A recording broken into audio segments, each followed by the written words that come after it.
Right now, inside your body, there is an army. Trillions of cells are patrolling, scanning, and cataloging everything they pass. They have one standing order: destroy anything that does not belong. They are extraordinarily good at their job. But consider the question buried inside that fact. How does that army know you from everything else? And what happens on the day that distinction begins to fail? That question does not have a simple answer, but by the end of this video, you will understand it in a way that changes how you think about your own body. Somewhere between 700 million and 800 million people worldwide are currently living with an autoimmune condition. This is a broad estimate. The true number is difficult to measure precisely, because these diseases are numerous, often overlap, and are frequently misdiagnosed for years before a clear diagnosis emerges. What all these people share is this: their bodies are not fighting a virus. They are not battling an external infection. The source of the damage is internal. Autoimmune disease is a category of more than 80 distinct conditions, from rheumatoid arthritis to lupus, from multiple sclerosis to type 1 diabetes, in which the immune system begins attacking the tissues it was built to protect. For a long time, medicine treated each of these diseases as a separate malfunction, a problem unique to one organ, one tissue, one unlucky individual. But research over the past 3 decades has revealed something more unified. These conditions may all be variations on the same underlying failure. A breakdown in the immune system's ability to answer one fundamental question correctly: what is me and what is not? To understand how that goes wrong, we need to go back to the beginning, to the moment your immune system first learned to recognize you. In the weeks before you were born, something remarkable happened inside a small organ sitting just above your heart. The organ is called the thymus, and at this point in your development, it was functioning as something between a training academy and a quality control facility. T-cells, one of the immune system's primary soldiers, were streaming in, freshly produced in your bone marrow. The thymus had one task. It needed to teach each of these cells the difference between you and everything else. Every cell in your body carries a protein structure on its surface called the major histocompatibility complex, or MHC. Think of it as a small display window. Inside that window, your cells are constantly presenting tiny fragments of the proteins. They are producing small molecular samples of the ordinary work of being alive. The thymus used these display windows to actually run a test on every incoming TSL. T-cells that recognize these cell fragments well enough to be useful, but not so strongly that they would attack them, were allowed to continue. T-cells that completely failed to recognize anything were simply discarded. They would be useless in the field. But T-cells that reacted too strongly, that flagged the body's own proteins as foreign and began attacking them, those cells were eliminated before they could cause harm. This process is called negative selection, or clonal deletion. It is one of the most consequential quality control systems in all of biology. Up to 95% of T-cells that enter the thymus are eliminated during this selection process. Only those that pass the test graduate into the bloodstream. But the system has a limitation, one that matters enormously. It is not perfect. A small number of self-reactive cells that, given the right conditions, would attack the body's own tissue slip through this selection in every healthy person, including you, including me. They are circulating right now, dormant and largely harmless. What keeps them that way? Among the T-cells that pass the thymus test, one subgroup is particularly important. These are regulatory T-cells. Researchers call them TREGs. If ordinary T-cells are the immune system soldiers, TREGs function more like embedded conflict managers. Their job is not to attack. It is to prevent unnecessary attacks from happening. They suppress the activity of overreactive immune cells, release anti-inflammatory signals, and actively dampen immune responses that could damage healthy tissue. The prominent immunologist Shimon Sa, who identified the critical role of TREGs in the 1990s, described them as essential to what he called immune tolerance, the immune system's ability to coexist peacefully with the body it inhabits. In laboratory studies, mice engineered to lack functional TREGs developed rapid, severe autoimmune disease within weeks, with their immune systems attacking multiple organs at the same time. This tells us something important. Autoimmune disease is not simply the immune system activating inappropriately. It is the immune system activating in the absence of adequate restraint. Now, TREGs are sensitive to disruption. They can be weakened by chronic infection, by prolonged psychological stress, by changes in gut bacteria, and by hormonal fluctuations. Autoimmune diseases affect women at roughly twice the rate of men overall, and in some specific conditions, like Sjogren's syndrome and lupus, the female-to-male ratio reaches 9:1. When TREG populations decline or become functionally impaired, those dormant, self-reactive cells are no longer being held in check. And what happens next depends largely on which self-reactive cells a person happens to carry, and which tissues those cells are primed to recognize. Different autoimmune diseases attack different parts of the body. In multiple sclerosis, the immune system targets the myelin sheath, the protective coating around nerve fibers. In type 1 diabetes, it destroys insulin-producing cells in the pancreas. In rheumatoid arthritis, it inflames the joints. In Hashimoto's thyroiditis, it gradually dismantles the thyroid gland. For a long time, this variation seemed almost arbitrary. Why does one person's immune system find the nervous system,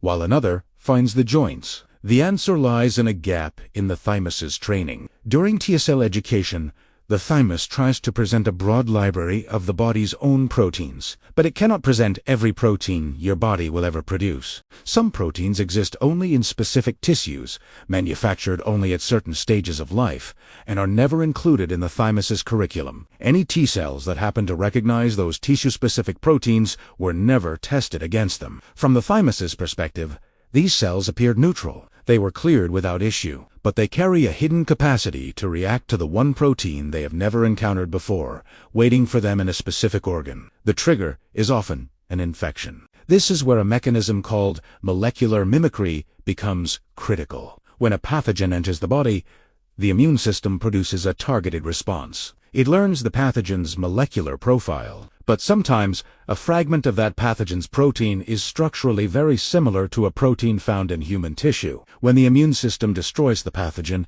it retains a memory of that protein shape. And when it encounters a similar shape in the body's own tissue, some immune cells respond as though the infection is still ongoing. A well-documented example is rheumatic fever. The immune system mounts a response to streptococcal bacteria, the kind that causes strep throat. Certain proteins on those bacteria share structural similarities with proteins found on heart valve cells. In some individuals, especially those with genetic susceptibility, the immune response extends to those cardiac proteins. The heart becomes collateral damage in a war. The immune system thought it was winning against a bacterium, not a mistake in the crude sense, more like a tragic error of recognition at the molecular level. If all of this can happen, why does it happen to some people and not others? Genetics is a large part of the answer. There is a region of human DNA called the HLA complex, the human leukocyte antigen complex. It encodes the very proteins that form the display windows on your cells. Different variants of these proteins present different sets of molecular fragments to the immune system, and certain variants are more likely than others to produce ambiguous presentations that leave self-reactive cells unchecked. The HLA-B27 variant is the perfect example. It is present in roughly 8% of the general population, but it appears in approximately 90% of people with carrying a high-risk HLA variant does not mean autoimmune disease is inevitable. Most people who carry HLA-B27 never develop ankylosing. What the genetics does is set the probability. It shapes the landscape. It determines how much room for error the immune system has before a breakdown becomes likely. The trigger, the thing that actually tips the balance, is almost always a combination of factors arriving together. A genetic profile that creates vulnerability, an immune history shaped by past infections, a period of physiological stress, a microbiome shift, a specific pathogen encountered at the wrong moment. Autoimmune disease is rarely a single cause. It is a convergence, which is why two people with nearly identical genetic profiles can have completely different outcomes, and why someone can live for decades without any sign of immune dysfunction, and then, under the right conditions, cross a threshold they did not know existed. Here is something that researchers in oncology and immunology have been studying closely for a number of years. In a subset of cancer patients, particularly those with certain forms of melanoma and ovarian cancer, the development of autoimmune symptoms appears to correlate, in some cases, with stronger anti-tumor immune responses. This is a narrow and complex observation, and it does not suggest that autoimmune disease is beneficial. The tissue damage it causes is real and often severe. These patients sometimes develop another diagnosis called paraneoplastic syndromes, autoimmune reactions targeting tissues near or associated with a tumor. The working hypothesis is that when the immune system loses some of its tolerance, its restraint, it becomes less discriminating. And in that less discriminating state, it can sometimes attack the tumor with greater force. This is not a clinically endorsed mechanism for cancer treatment. The damage to healthy tissue is significant, and the outcomes vary widely. Tolerance and aggression are not opposites. They exist on a dial. The immune system is always balancing two kinds of risk: the risk of failing to destroy a genuine threat, and the risk of destroying itself in the attempt. Autoimmune disease is not the dial breaking. It is the dial being set too far in one direction, in a body navigating conditions that evolution did not prepare it for. For the overwhelming majority of human evolutionary history, the immune system was in constant negotiation with the microbial world. Bacteria, parasites, helminths, organisms that shared our environment and, in many cases, co-evolved with us over millions of years. In 1989, the epidemiologist David Strachan first proposed what became known as the hygiene hypothesis, the idea that reductions in childhood microbial exposure were contributing to rising rates of allergic and immune-related disease. The hypothesis has since been refined. The relevant factor is not cleanliness itself, but the loss of microbial diversity, the shrinking of the ecosystem that the immune system was shaped to coexist with. The gut microbiome is at the center of this picture. The community of microorganisms living in your intestines, estimated to include trillions of individual organisms representing hundreds of species, plays an active role in immune regulation throughout your entire life. Specific bacterial species produce compounds called short-chained fatty acids, which support the development and maintenance of TREGs.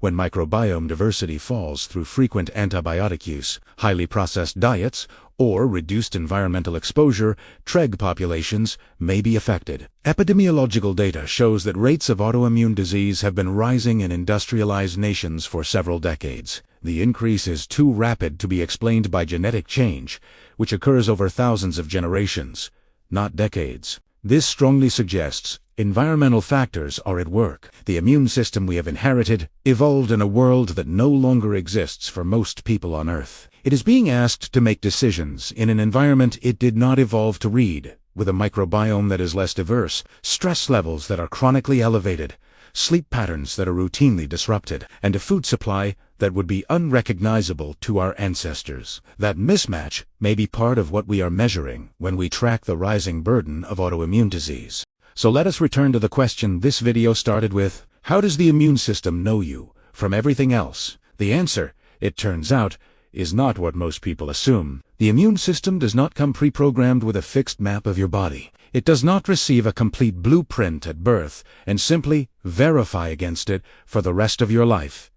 It learns you continuously through every infection you encounter, every microbial relationship your gut maintains, every protein fragment displayed in your tissues over decades of living. Your immune identity is not fixed. It is built and rebuilt, layer by layer, through ongoing experience. This is why the thymus is only the beginning of the story, not the whole of it. The education of the immune system continues long after you are born, and it is shaped by everything you encounter. Autoimmune disease, viewed through this lens, is not a simple malfunction. It is what happens when that ongoing learning process is disrupted, when the context that gives the immune system its calibration begins to erode. Immunologist Polly Meitzinger proposed a framework in 2002 that reframes this in a striking way. Her danger model argues that the immune system's primary question is not, is this foreign, but rather, is something being damaged? It responds to alarm signals released by stressed or dying cells,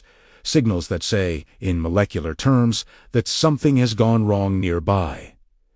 The immune system then mobilizes in the direction of that damage. This is a more flexible and, in many situations, more accurate way to respond to threats than checking molecular ID alone. But it also means that any persistent source of cellular stress, chronic inflammation, tissue damage from other causes, a prolonged infection, can potentially keep the immune system in a state of activation. And in that state of activation, with tregs under pressure and self-reactive cells circulating, the conditions for autoimmunity may be building quietly over years before any clinical symptom appears. The cell that eventually attacks your joint, or the myelin around your nerves, is not acting out of malice. It is acting on incomplete and ambiguous information.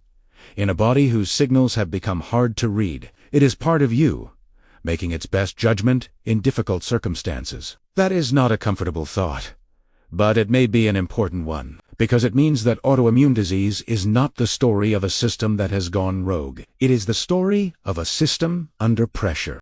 A system that evolved over millions of years in close relationship with a world that has changed faster than biology can follow. The science of autoimmunity has moved substantially in a short time. Researchers can now identify specific immune cell populations with remarkable precision. Biologics, targeted therapies designed to interrupt specific inflammatory pathways, have transformed outcomes for conditions that once left people severely disabled. Early clinical trials are exploring tolerogenic vaccines, approaches that might teach the immune system, in specific and targeted ways, to stand down from attacks on particular tissues.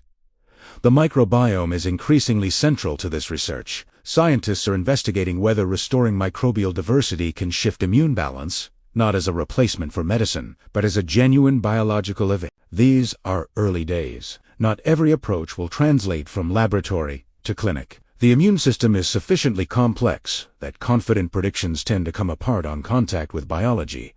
But the direction of the science is meaningful. For the first time, researchers are not only treating the consequences of immune misrecognition, they are beginning to understand, in mechanistic detail, how the misrecognition happens and where, precisely, the logic goes wrong. And understanding the grammar of an error is the first step toward correcting it. The immune system does not turn against you because it has stopped caring about your survival. It turns against you because it cannot always tell where you end and where the world begins, in a body that has always been more entangled with its environment than we like to believe. That may be less a flaw in the design and more an honest reflection of how complicated it is to be alive.